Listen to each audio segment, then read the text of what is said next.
been a long time. But you know, there's no turning back now. This is what makes me. This is what I am. Feel me? Let's go.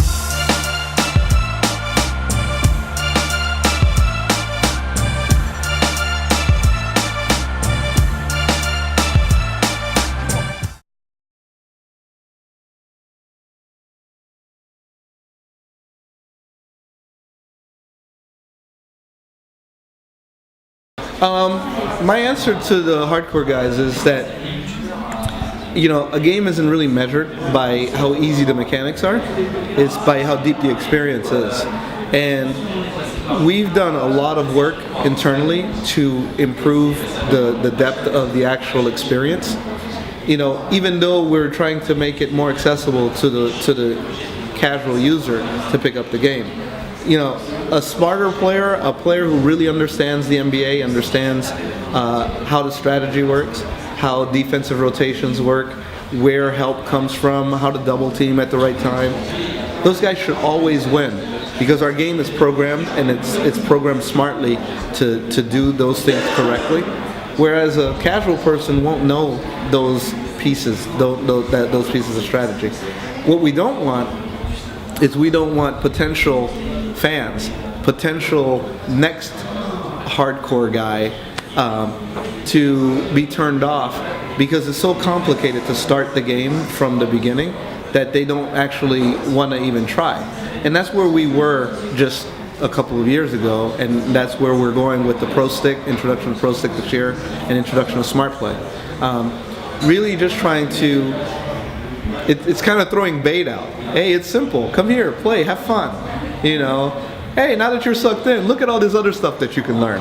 And that's where NBA 2K and really all games should be.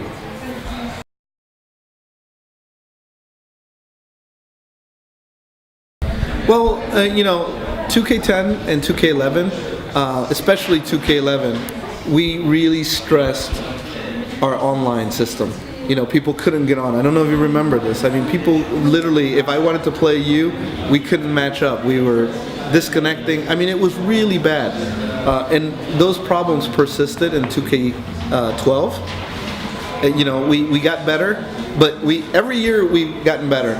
In 13, we wrote a brand new system for online handling of matches. We played way more games. Most games went to completion. So now with that confidence, you can build on features. You don't put the cart before the horse. You can't sit there and say, hey, we want the feature. Yeah, but if online doesn't work, the feature's not working either. So we get yelled at in both ways. So that's why today we are ready to bring it back.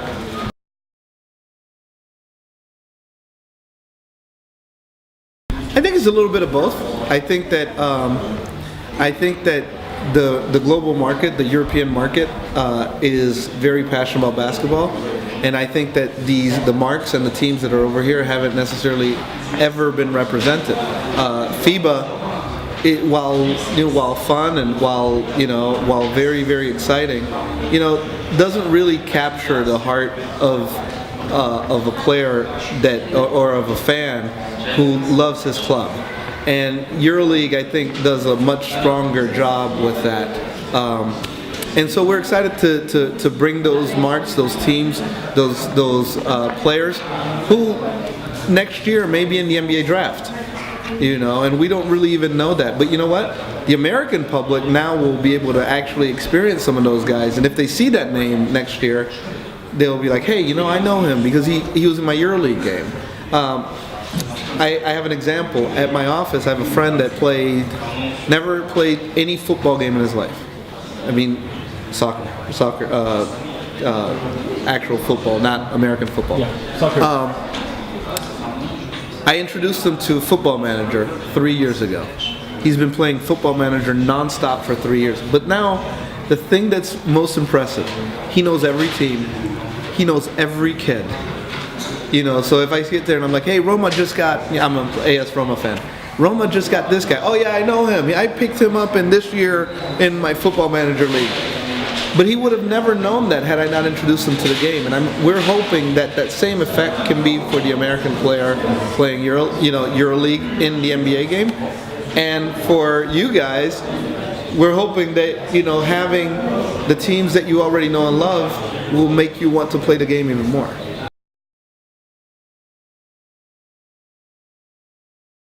LeBron James is just an icon. Just like, and we've had a lot. We've had Kobe, we've had Shaq, we've had Michael Jordan. But LeBron James is currently, he is the future of the NBA. So for the next 10 years to come, unless something ridiculously bad happens, LeBron James is going to be who you're talking about. World recognized face, world recognized talent.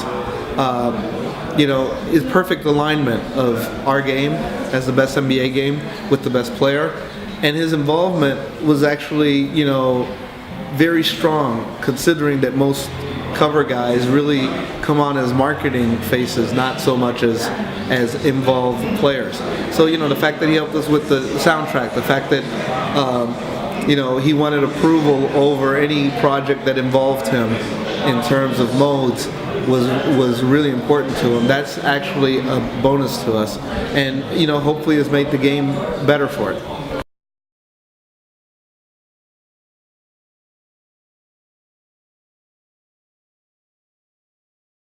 We haven't really spoken much about next gen. I think everybody should expect revolutionary graphics. They should expect to feel like they're there, but does that really change the gameplay experience? And I personally don't believe so. So, we've done a lot of things internally to address areas in which people felt that we were lacking from a tech side. Whether it be handling of physics, of collisions between players, or whether it be movement related. People used to say, hey, NBA 2K, they slide all over the court. Those are the things that in our mind, that's where our technology needs to be focused, and make sure that, we do things right in such a way that people can say, hey, you know what, these guys really did push the envelope in next generation. And then new features. I think social community is going to be way bigger in terms of the online presence. So because the consoles are also all online, they're always online. So, I think that we have to be, looking towards the future. We have to look at how do we change the online experience for players, and what can we do. Up to now, all games are generally head-to-head, or maybe, like Cruise, where you can get with a few friends and you can get on. But can we do more? And what is that more, and what is it that people want? And I think that until you see the effect of, we've seen the effect of like Halos and Call of Duties and how they've changed the landscape of gaming. Sports games haven't really done that all that much, and and it's something that we need to start experimenting with. And I think that even that type of stuff will change games.